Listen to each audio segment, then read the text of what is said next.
So, as you've gathered, I'll be talking to you tonight about insects, kind of my specialist subject. The talk has the same structure as my new book. Sorry to get in the book plug right at the beginning, but Silent Earth, which is all about insects. It's about how amazing, beautiful, sometimes very weird they are.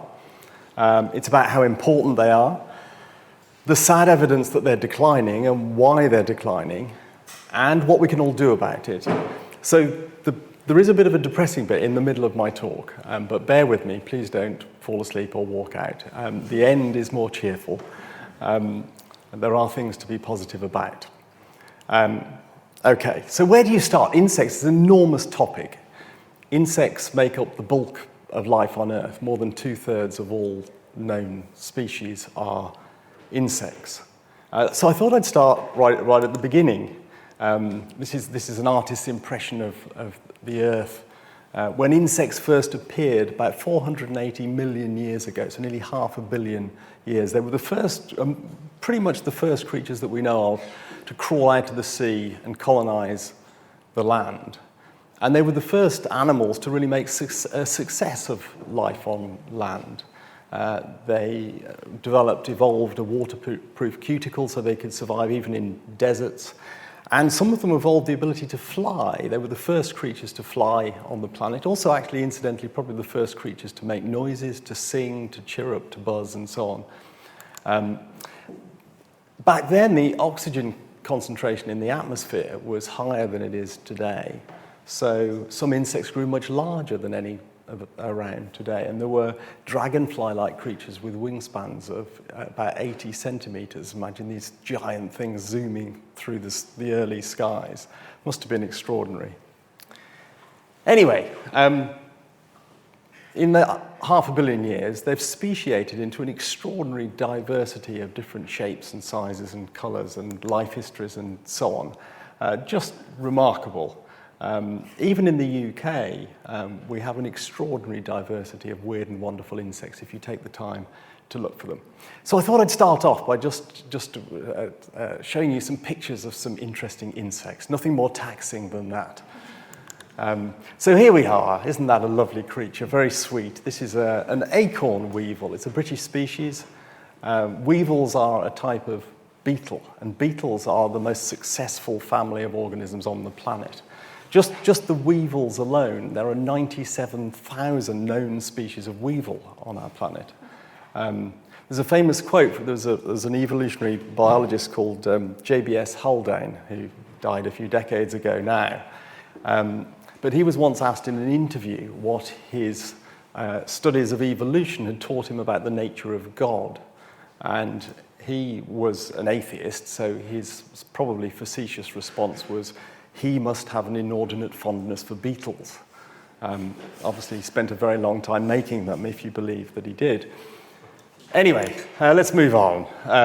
There are some insects, as we'll see later, are really important as sort of the base of the food chain. Many larger organisms feed on insects, which of course the insects don't like, so many of them have evolved a whole array of ways to try and avoid being eaten, including, for example, astonishing camouflage. This bush cricket has evolved to look like a leaf with false veins on its wings and so on. This is a photograph I took in Ecuador a few years ago. The forest floor, I don't know how many you can count, but I think there's 8 different species of moth hiding there. I'll leave you to see how many you think you can see, but just an extraordinary example of camouflage. These things sit around all day. There are lots of birds in the forest that I can see you're all just too busy counting now, aren't you? Anyway, I think the answer is 8, but I'm not entirely sure. There's at least 8, let's put it that way. Other insects appear to be very poorly camouflaged. This beautiful thing is an orchid mantis, which has evolved to look like the petals of a flower, which you'd think would make it a really obvious target for predatory birds, but of course they think it's a flower, so they don't try to eat it. And that serves the double purpose that insects, pollinating insects, might think it's a flower too and try to visit it, in which case they get eaten. And this is the wing of an unfortunate butterfly, the rest of which has just been consumed. Some insects have stings, bees and wasps, for example. And that means that predatory animals tend to avoid trying to eat them. But then other insects have evolved to pretend to be things with stings, bees or wasps. So this here is a completely harmless fly. This is a British species. It's pretending to be a bumblebee. And I think it would fool most humans. If you're interested, the easiest way to tell it's not a bumblebee is the fact that it has really tiny antennae. If that was a bee, it would have quite big, long, thin, black antennae. Should you ever spot one and be interested to know what you're looking at. There are also insects which are poisonous. Many of them become poisonous by sequestering poisons in the food they eat, in the leaves they eat. And they store the poison in their body, and then they advertise that they're poisonous to potential predators, because there's no point in being poisonous, but the predator doesn't realize that until it's eaten half of you.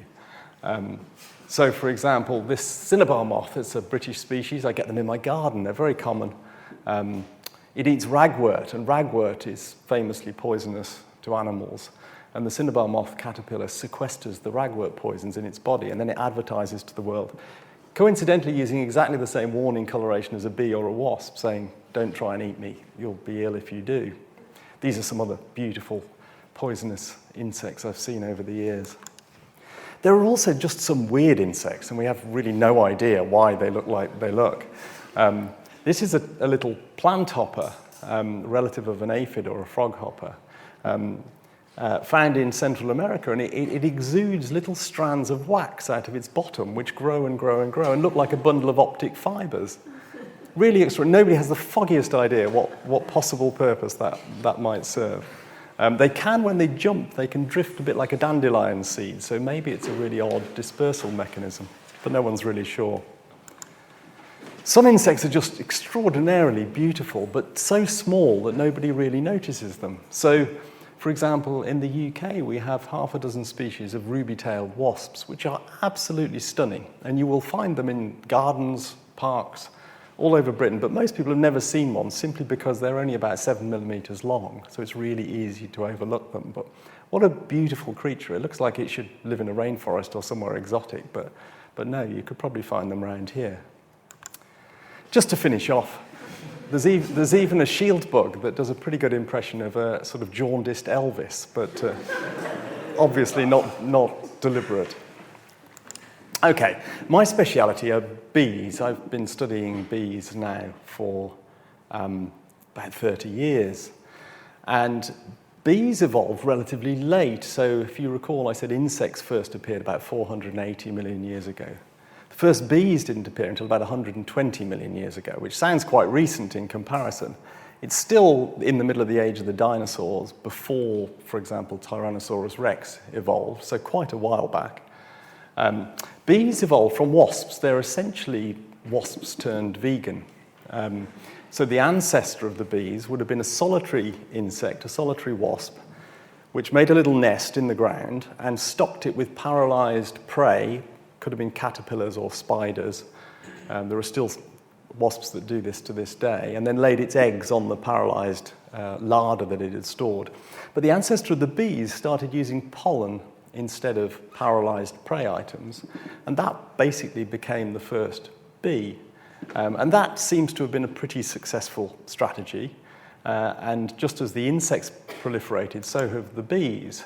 And there are now about 25,000 different species of bee in the world, and they come in an amazing array of shapes and sizes and colours. I'd love to see this one. I've never seen a bright blue fluffy bee. You've got to go to China, unfortunately, but one day perhaps. Anyway, just to rewind a bit, I first became interested in insects when I was a kid. This isn't me. This is my 11-year-old son a couple of years ago, Seth, who's my youngest, who is still in a kind of bug phase. I think lots of kids go through a bug phase. And he loves nothing more than to catch insects and keep them in jam jars and feed them and look after them and whatever. This is Colin, his cockchafer. He's sadly no longer with us, but anyway. I never grew out of that kind of bug phase, but sadly most people do.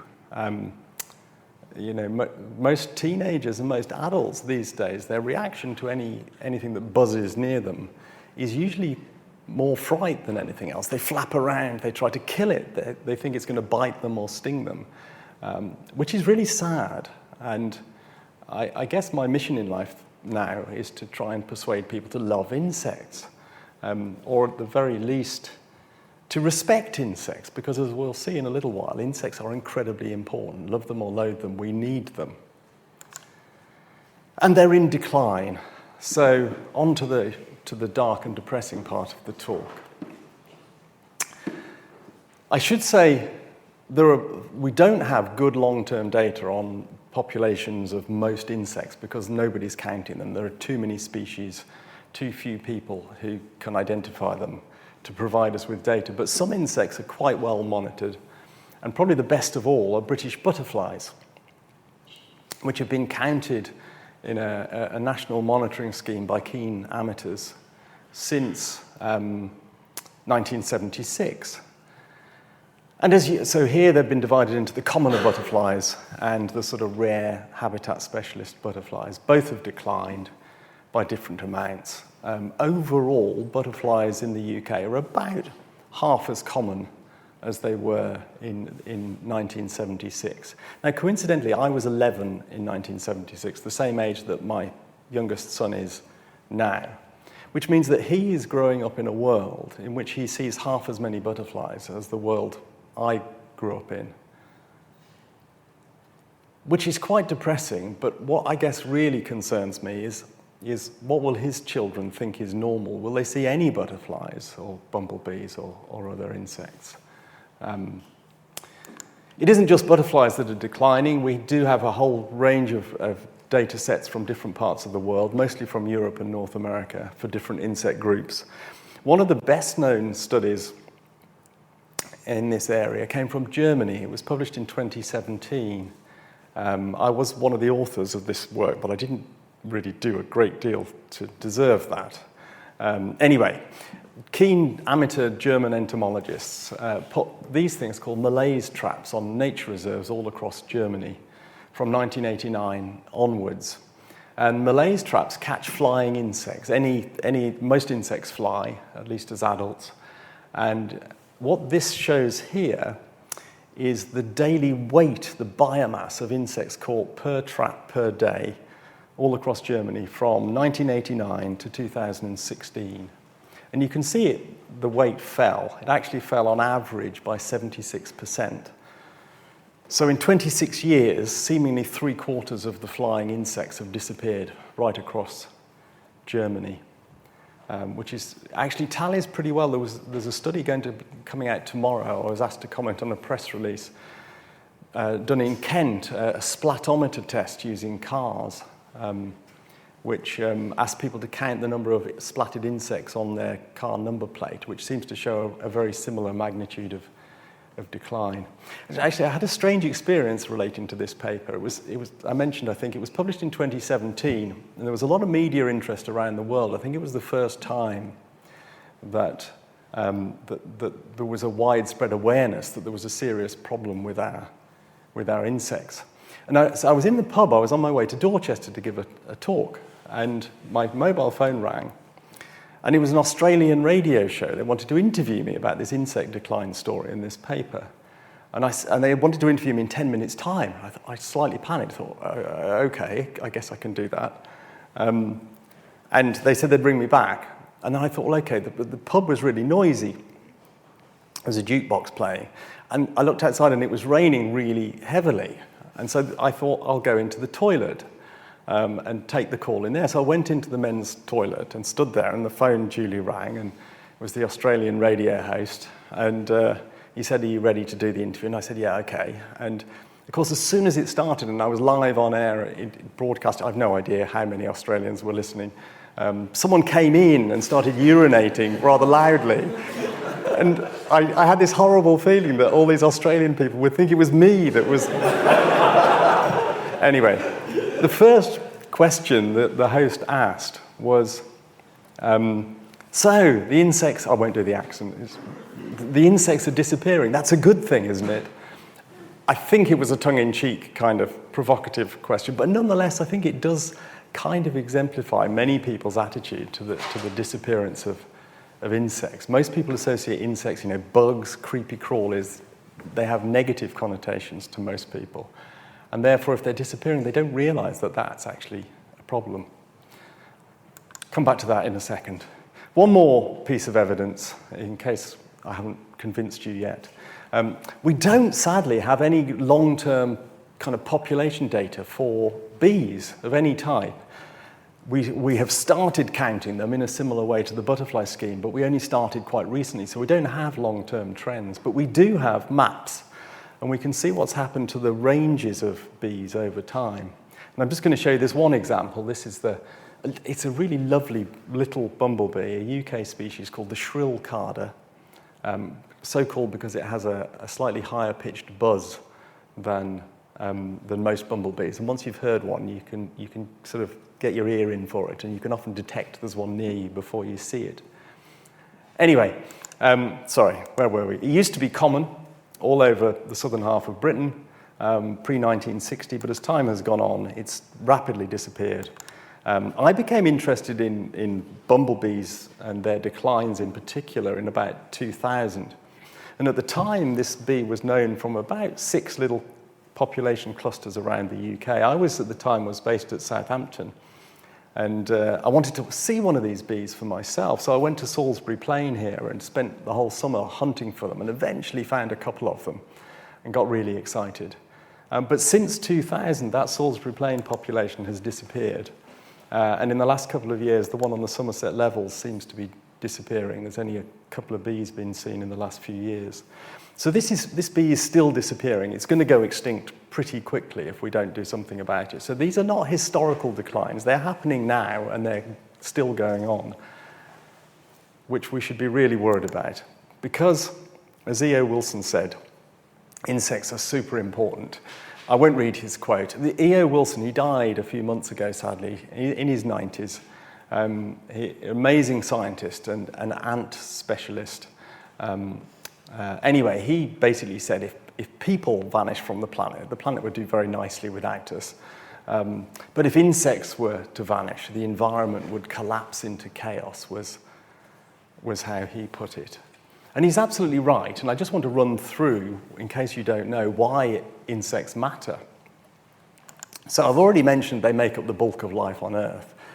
They're then food to a very large proportion of the remaining organisms.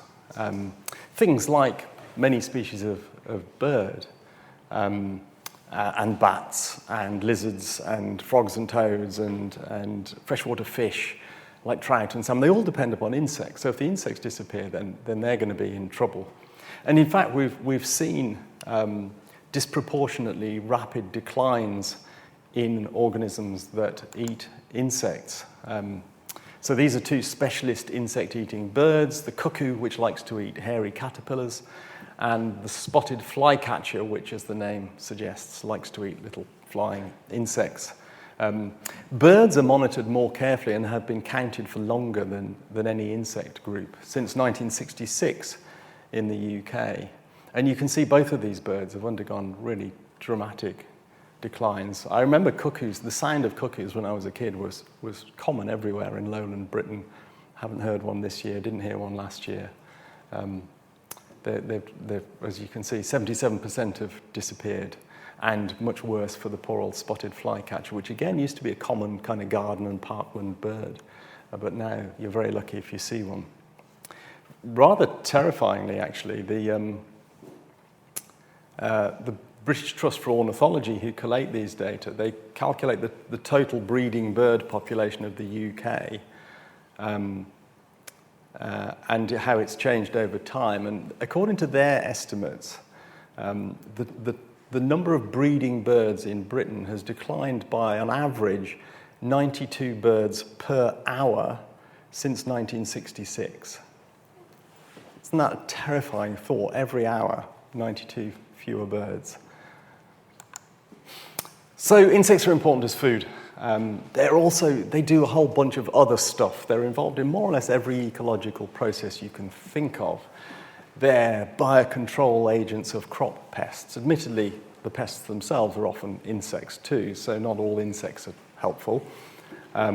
They're involved in recycling of, for example, dung by dung beetles and dung flies and so on, and dead bodies, that's a carrion beetle. And of course, maggots help to tidy away dead bodies too. Some are involved in keeping the soil healthy, they distribute seeds, they do all sorts of stuff that we take for granted or are completely unaware of. Most of these things are things that people don't really think about. There's just one thing that insects do that I think is widely appreciated, and that, of course, is pollination. Many people wrongly think that pollination is done entirely by bees. Some people think it's done by one species of bee, the honeybee. That's far from the truth. There are, as I've already said, 25,000 species of bee, but there are probably hundreds of thousands of species of pollinating insect in total, including moths and butterflies and lots of species of flies and wasps and beetles and so on, and all together they ensure that plants set seed and continue to exist. 87% of all plant species on the planet need pollinating by some kind of animal. And in the tropics, sometimes that's done by a hummingbird or a bat, or even in one or two strange cases by mammals and even lizards. But usually it's by an insect. And in Europe, it's always done by insects. We don't have any vertebrate pollinators. So without all these little insects, then most of the plant species on our planet would disappear. And of course, there's a direct link to humans here, which I think most people are aware of. We've become used to our shops being replete with this amazing selection of fruits and vegetables available 12 months of the year. If we didn't have insect pollinators, it wouldn't look so good. Roughly 3/4 of the crops that we grow in the world wouldn't give a full harvest if they weren't pollinated by insects. So we wouldn't have things like apples, cherries, blueberries, strawberries, raspberries, tomatoes, squashes, chili peppers. Even things like coffee and chocolate depend upon insect pollination. So life would be dire indeed if we didn't have these little creatures. And the obvious reality is that people would die, lots of people would die, would starve to death if we didn't have all this food. So we've got a really direct reason to value insects. Now, I trot this argument out endlessly. I don't know how many times I've explained to all sorts of people, including Australian radio show hosts, why insects are important. But I've always been slightly dissatisfied by this because it's just valuing insects for what they do for us. It seems actually quite a selfish way of looking at it. And it worries me that there are insects that perhaps don't do anything important, at least as far as we're concerned. In fact, and the more I think about it, the more examples I can think of insects that probably could go extinct, and it would make not the blind bit of difference to us humans. So are they therefore expendable? Can we just let them go extinct? So here's an example. This is the St. Helena giant earwig. I'm sure you've never heard of it. But it was a splendid creature, not quite this big, but about 3 inches long, the biggest earwig that ever lived on our planet. Only lived on St. Helena, which is a tiny little island in the middle of the South Atlantic. So none of us were ever going to see one. Lived in seabird colonies and scavenged on bits of detritus and seagull poo, presumably. We don't know, because it's extinct and no one can therefore study it. It's been gone since the 1960s. Probably went extinct because they were all eaten by accidentally introduced rats.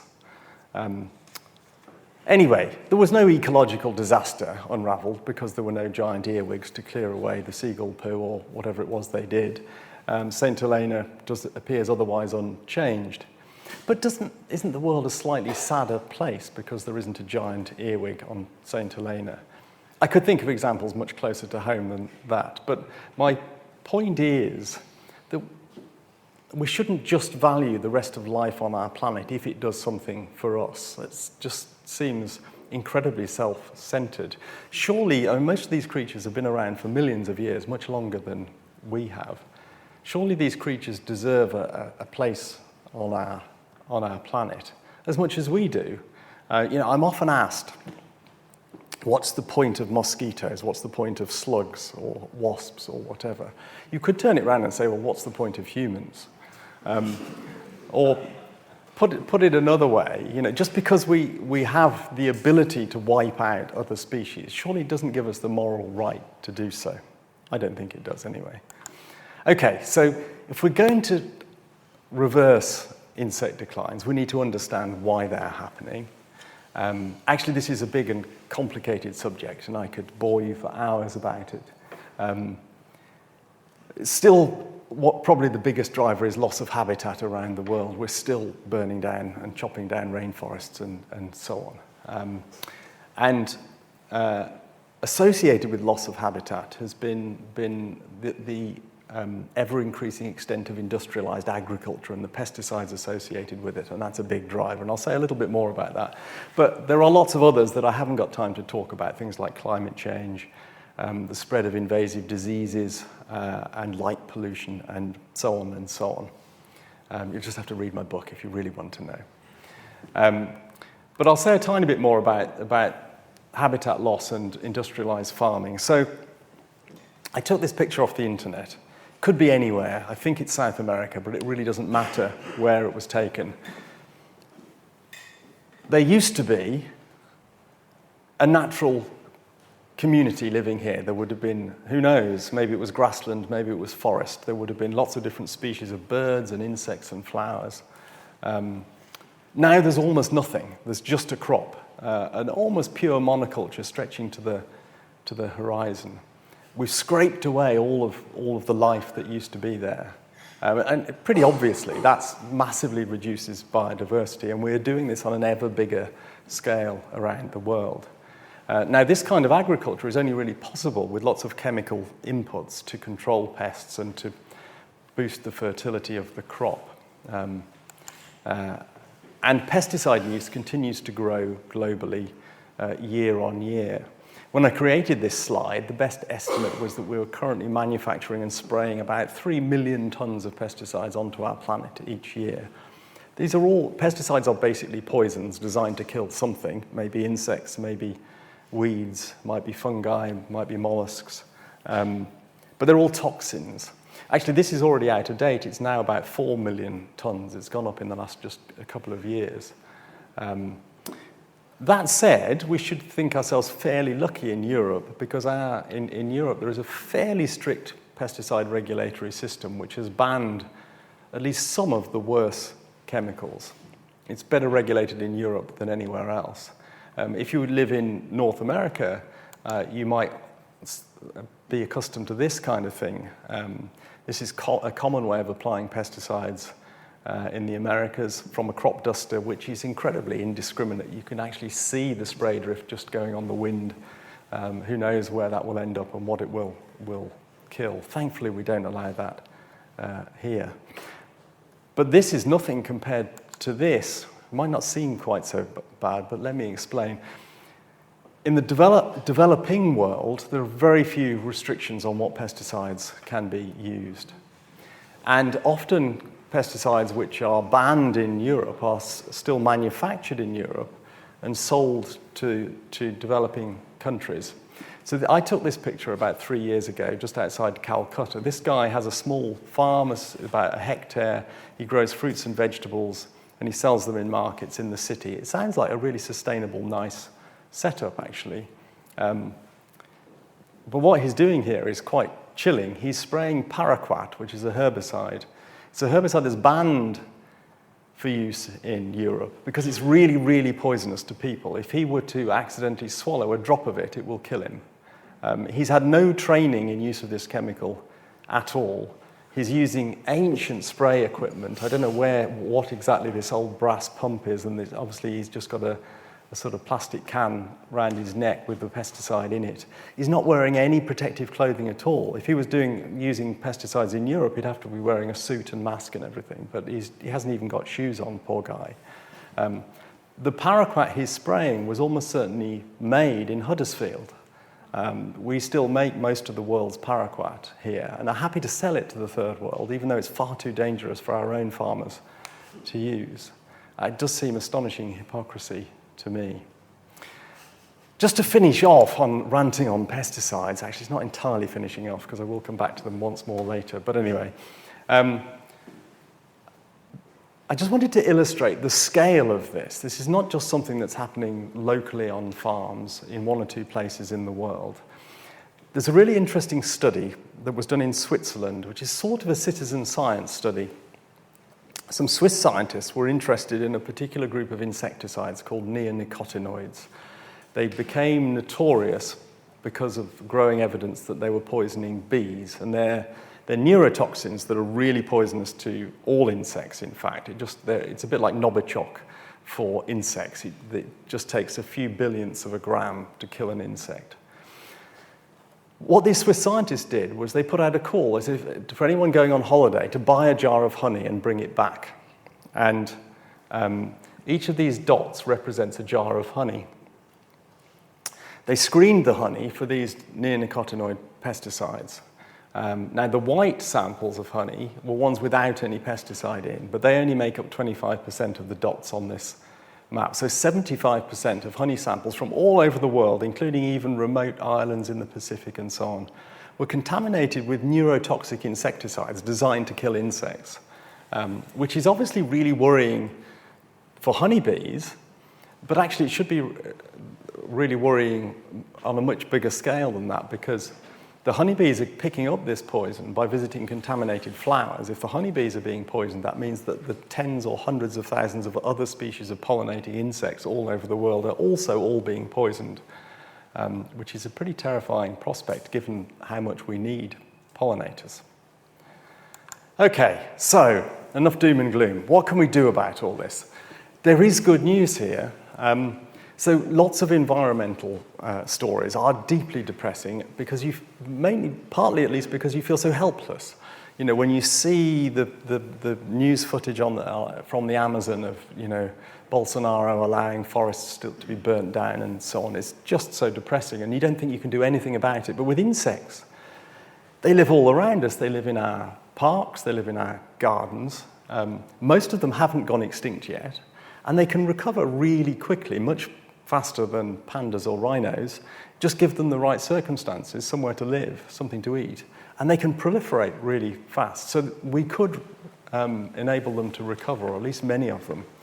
And we can all get involved in doing it, and I think that's the particularly exciting thing.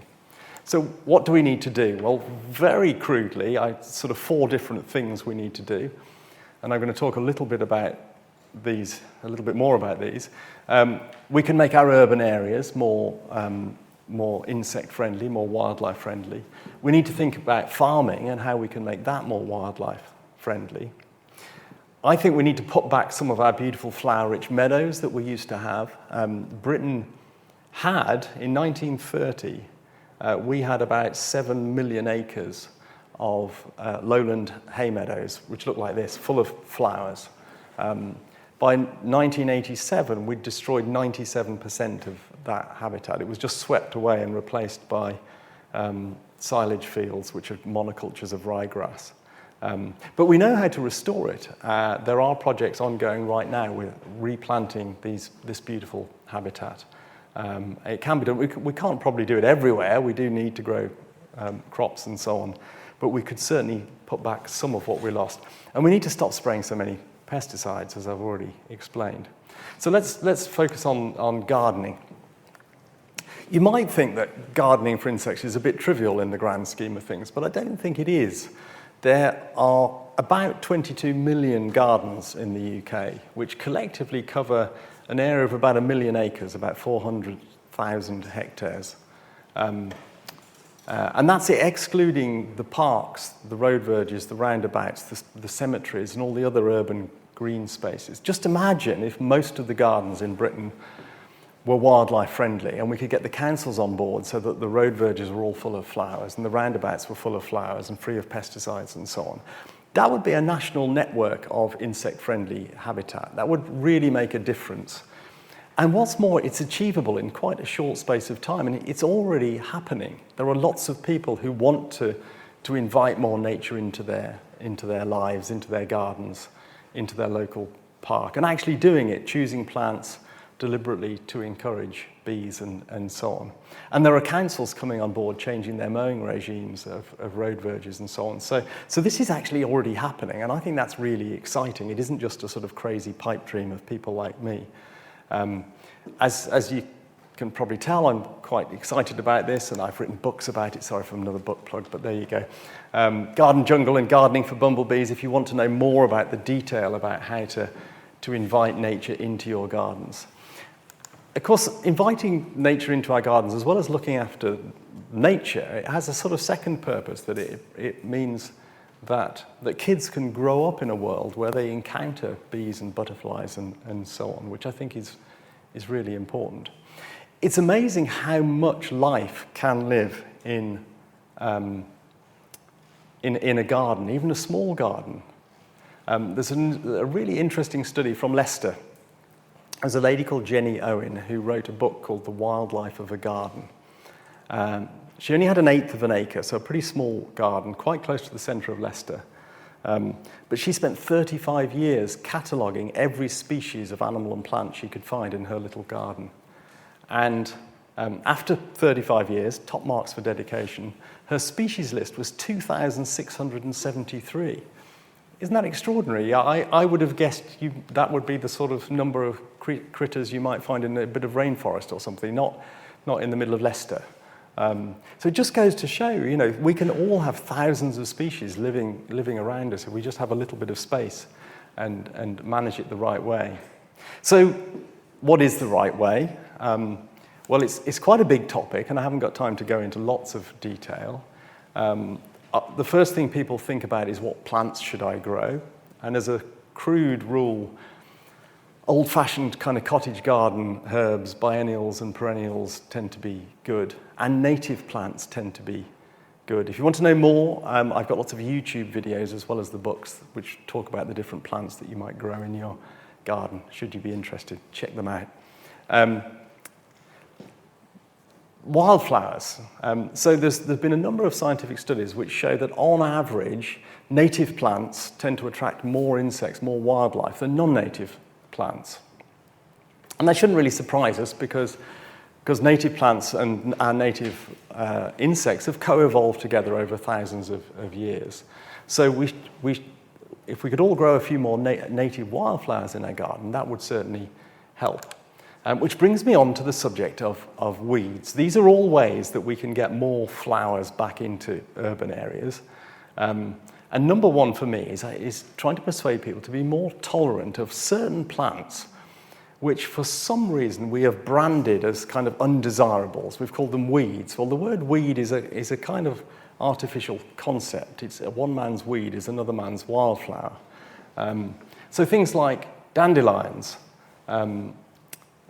beautiful native wildflowers, but many gardeners spend countless hours digging them out, poisoning them, trying to get rid of them at all costs. Similarly with ragwort and thistles and a host of other common native beautiful wildflowers. Pollinators love this stuff. Dandelions are a really fantastic resource of pollen and nectar in early spring. So I say to people, you can get rid of all the weeds in your garden just like that. Just call them all wildflowers. Moving on, flowering trees can be fantastic for pollinators. This time of year, my garden is full of blossom trees, apples and cherries and so on, covered in pollinating insects. And if you choose wisely, you can have blossom right from March through to June, which provides a continuity of forage for insects. And of course, they return the favour by pollinating the crops and giving you your own homegrown, zero pesticides, zero food miles fruit. What's not to like? We should mow less. This is something there's a big campaign on at the moment, No Mow May. It's a strange thing that in the UK, many people are obsessed by trying to recreate something that looks like a Wimbledon tennis court in their back garden. They mow up and down in dead straight lines, trying to get that little stripy effect. I have no idea why. If you can just sort of persuade yourself to be more relaxed and let the grass grow up a bit. Usually it's full of flowers. That's my lawn, and I haven't sown any flowers at all. It's just what came up if I don't mow, which I don't terribly often. So, you know, if you're a mower, next time you start to twitch and you think the grass is too long, if you can restrain yourself, you know, don't get the mower out of the shed, get a deck chair out of the shed and make yourself a coffee or a gin and tonic and sit down and relax and enjoy the insects. And then, of course, there's mown areas in all of our towns and cities, and many of them don't seem to need mowing. The council will pay teams of people to come out 8 times a year, typically, to mow and mow and mow through the spring and summer, road verges, roundabouts, and so on. We could save an awful lot of sweat and petrol by instead growing wildflowers. And this is an example of a road verge from up in Stirling in Scotland, which was taken over by a little local campaign group called On the Verge. And they basically spend their weekends sowing wildflowers on any patch of, they dig over any bit of mown grass they can get permission to attack.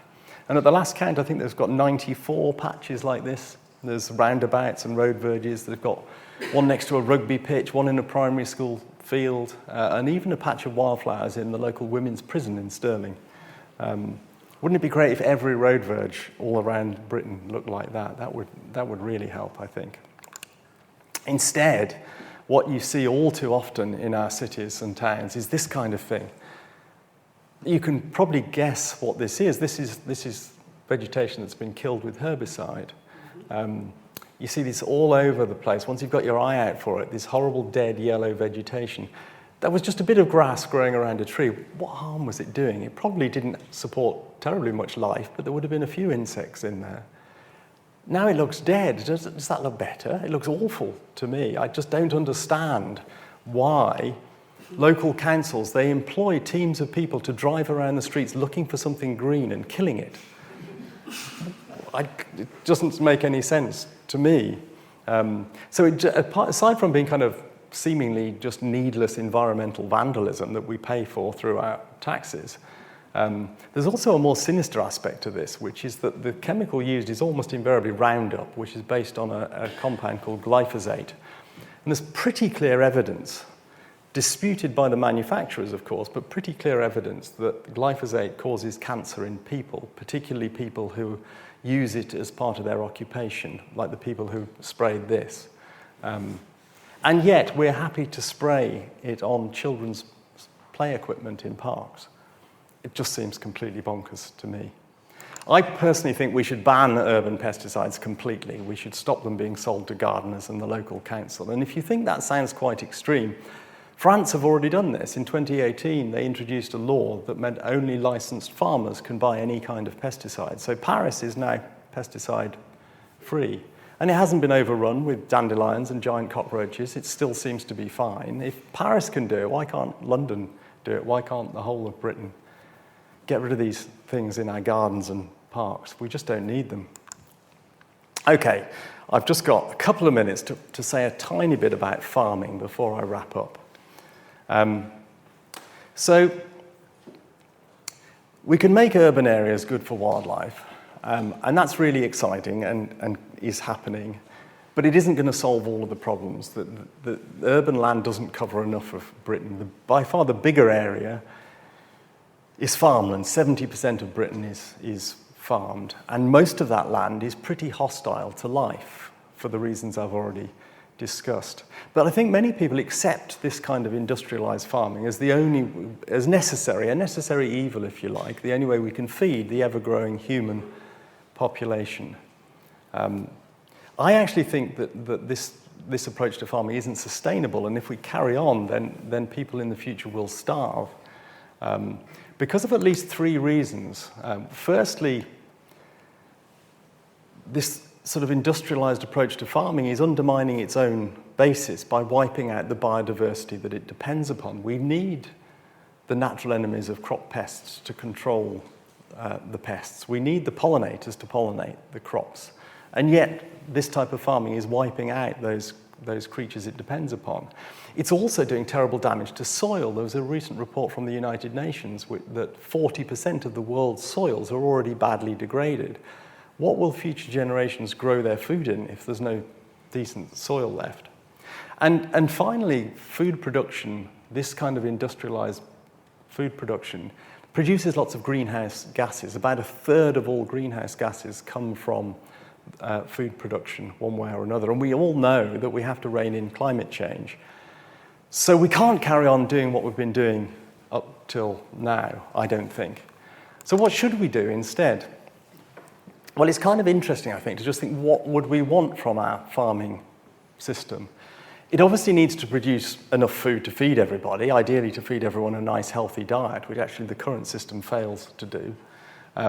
But it does need to look after the soil so that future generations have something to grow their crops in. I think it has to work with nature. It has to support healthy pollinator populations. It needs to support those natural enemies of crop pests. It needs to support all the creatures that live in the soil and help to keep it healthy, which probably means that it needs either massively reduced or no pesticide use. And that seems like quite an ambitious list, but there are actually already types of farming which seem to do all of this. And these are just a few examples. I haven't got time to tell you about them in any detail at all, but things like agroforestry and permaculture and biodynamic farming, organic farming, all of them are very much focused on looking after soil health, not using pesticides. They all involve a much greater diversity of crops. And the ones I've visited, so for example, there's a lovely biodynamic farm in West Sussex that I've been to many times. I was a little bit skeptical at first because biodynamic farming does involve a little bit of kind of wizardry. They make potions. But most of what they're doing, 99% of it, is incredibly sensible. And if you visit a biodynamic farm, you'll see the soil is full of earthworms and it's rich and dark and healthy. They've got this incredible diversity of different crops that they grow, all of which seems pretty healthy. And in terms of productivity, they produce a lot of food. We've looked at the production per hectare, and it compares really favorably to industrialized farming methods. And it's teeming with life. And so you can have nature and food production in the same place. And it seems to me we should invest more in these kind of areas and try and move away from the industrialized approach. Whatever we do, we need to do a better job of looking after this. We live on this, it's an extraordinary thing. We don't often stop to actually think about the fact that we are clinging to the surface of a rock, hurtling through space, with a few million other species cast away with us, if you like. It's our home. It is everything we have. Whatever Elon Musk thinks, we aren't going to go and live on Mars anytime soon. It's a source of wonder and inspiration, and I don't understand why we're being so reckless with it. And it really worries me that future generations are going to inherit an impoverished Earth. We would all do anything for our children, wouldn't we, apart from leave them a decent planet to live on. I don't understand. Anyway, we can do better, and what better place to start than by looking after all the little insects that live all around us. Thank you, everybody, for listening.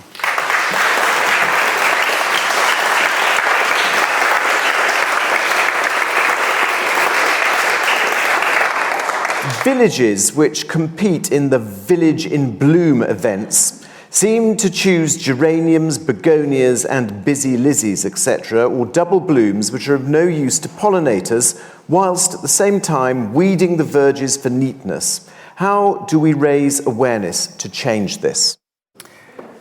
It's a good question, and it's absolutely true that we do grow and plant an awful lot of these, what I think fairly hideous annual bedding plants, these really showy things that you see in hanging baskets and so on. It's all about education. I think if people realised that if you plant some native wildflowers or just some traditional cottage garden herbs and so on, you can attract and feed a whole host of amazing insects. Whereas if you grow a pelargonium from South Africa, you'll feed almost nothing. It's just dead space. So it's a case of just simply getting that message across. I think everyone wants to help wildlife. We all want to help the bees, don't we? But most people don't really know how. So it's all about educating people to grow the right plants. Could we go back to the caption which showed the shrill carder? It showed the decline of that species.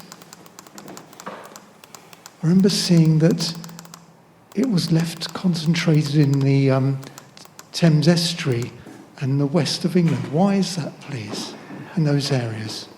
Thank you. So the shrill carder, why is the shrill carder thriving, apparently, relatively thriving here? It seems there are lots of coastal marshes which are quite rich in flowers, and because they're marshland and they flood occasionally, they're not very good for farming, so they tend to be not intensively farmed. It's as simple as that, the Thames estuary. There are also some, actually, I should mention, there's some really interesting brownfield sites in the Thames estuary, abandoned sites like Canvey Wick, where you can find the shrill carder. And Canvey Wick used to be an oil refinery, but it was abandoned 30, 40 years ago. And it's a really beautiful illustration of how nature can recover if we just leave it alone. All that's happened is people walked away, left it as contaminated land, and now it's got this really rare bumblebee there. Largely nature, all it needs is some space and freedom from us messing around with it. What's the most common pushback by local councils around like wild gardening, essentially, and like use of essentially pesticides which cause cancer, allegedly? Yeah, what is the most common pushback from councils? I think the pressure on councils, a lot of it comes from people who complain if the verges aren't cut, if the park isn't cut. They think it's laziness on the part of the council, and they don't realise that it can be an active choice in favour of nature. So it's about making that clear. I would advise councils to put signs up if they're not going to mow a road verge and leave it to go into bloom. Then put a sign saying wildflower strip, and people are much less likely to complain. But it's those complaints that make them mow, and very often they get more letters of complaint than they do of congratulations. As a species, we like to complain, and we don't often bother to congratulate. So if your local council do leave areas of a park or road verge or whatever for to grow, write them a letter and thank them. And if everyone did that and the council's got more letters of thanks than complaint, they'd carry on. So I think making it clear to the councils as public support is key. So I've got a question here online that I'd like to bring in. Here's someone, clearly a fan of yours. After reading some of your books, which implies she's reading quite a few, I'm concerned about the fact that so many plants are treated by pesticides before being sold. I can't quite get my head around the long-term impact of this. Is there a point when the planet becomes safe again? Not anytime soon, I fear. So something I didn't mention in my talk is that if you go to a garden centre and buy a pretty plant, a bee-friendly one or otherwise, and they do often badge bee-friendly plants with a logo. They often use the Royal Horticultural Society Perfect for Pollinators logo to badge plants which are attractive to insects. What nobody tells you is that those plants will almost certainly have been treated with a whole bunch of pesticides. And a couple of years ago, we did some research. We tested the nectar and pollen of plants being sold by garden centres as bee-friendly. And nearly 100% of them contained pesticides. In fact, 75% of them contained these neonicotinoids that I mentioned earlier. So they're not bee-friendly at all, far from it. But what are the long-term, when will the planet become safe again? Well, when we stop poisoning everything, obviously, that would help, wouldn't it? But we don't seem set to do that anytime soon, sadly. Thank you. I'm thinking about the produce element of this in terms of the interventions in the agricultural industry, and I'm just interested in your view of to what extent is the fix switching to those methods of production versus government regulation and subsidy versus expecting consumers through education to pick up the economic discrepancy in cost? Yeah, I mean, it's an interesting one. How do we, make this transition towards more sustainable agriculture, which we clearly need to do? I mean, it could be done any number of ways. It could be driven entirely by kind of bottom-up consumer pressure if enough people were aware. You know, to be very simplistic, if everyone bought organic food, there'd be no pesticides in the world. But I don't see consumer pressure being that powerful any time soon. The alternative, of course, would be for a sort of top-down government regulation approach, which actually could be done really swiftly because of the farming subsidy system. You know, we basically pay at present about £3.5 billion a year to farmers to farm, essentially. Taxpayers' money, it makes 60% of farmer income is subsidy in Britain. It's the only heavily subsidised industry in the country. And that gives us a mechanism. You know, you could completely turn the subsidy system on its head, and you could give much more money to, for the sake of argument, biodynamic farms or organic farms or whatever it was you wanted to support. And that would transform the landscape in just a few years. But again, you know, that would require the government in power to really buy into this, and sadly, I don't think they do. There is this is a long answer. There is an interesting development at the moment, which is this ELMS scheme, Environmental Land Management Scheme, which is a new iteration of the farm subsidy system, which sounded as if it might be quite an important step in the right direction, but it seems to be being watered down in its implementation. And we're all sort of waiting for the final version of it to come out. But Michael Gove made it sound as if it was going to be great, and seems to have since backtracked, unfortunately. But one way or another, maybe we need a mix of, you know, bottom-up support, and we need to vote for politicians that will introduce the sort of top-down regulation that we need to one way or another transition into more sustainable food production. But if we don't, then, you know, all of these problems I've talked about are going to continue, sadly. Time for a quick couple more here. I'll just take one from line, which I think other people in the room might want to know the answer to. The question about the contaminated plants from garden centres. This person says, is it then safer to plant from seed rather than from a plant you buy? Yes, it is. Plant from seed, buy from an organic nursery, and there are a few around, and some of them deliver online. Rosy Bee Nursery and Bee Happy Plants are the two that I off the top of my head. Or do plant swaps with friends and neighbours, which is probably the most sustainable kind of way and the easiest way to get healthy plants.